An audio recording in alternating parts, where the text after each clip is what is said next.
ఏంటి నన్ను వెంటనే రమ్మని చెప్పి నువ్వేమీ మాట్లాడకుండా కూర్చున్నావేంటి? నన్నెందుకు రమ్మన్నావు? ఏయ్, నువ్వెందుకే ఏడుస్తున్నావు? నేనేమి అనలేదు కదా.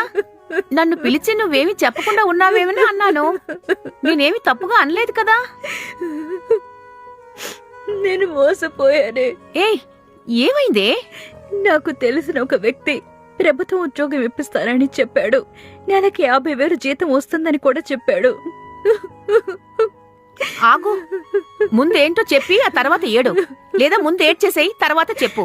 ఇలా చెప్పేటప్పుడు ఏడిస్తే నేనేమనుకోవాలి? నాకేం అర్థం కావడం లేదు. నాకు తెలిసిన వారు చెప్పారని ప్రభుత్వ ఉద్యోగం కోసం ఒకరిని మీట్ అయ్యాను. 10 లక్షలు ఇస్తే ఉద్యోగం ఇప్పిస్తానని చెప్పారు. నా దగ్గర అంత డబ్బు లేదని చెప్పాను.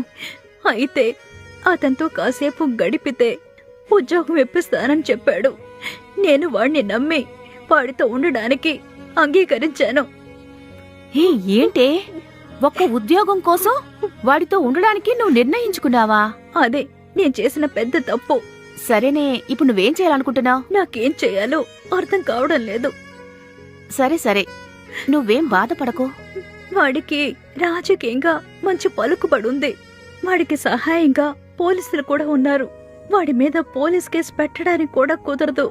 నేను మోసపోయాను. నువ్వు వాడికి లొంగక ముందు ఇవన్నీ ఆలోచించాల్సింది. ఇప్పుడు అన్నీ అయిపోయిన తర్వాత నువ్వు నా దగ్గరకొచ్చి బాధపడుతున్నావు. సరేలే, ఇప్పుడు నువ్వు వాడికి ఫోన్ చేసి నేను చెప్పినట్టు మాట్లాడు. తర్వాత వాడేం చెప్తున్నాడో నాతో చెప్పు. సరే.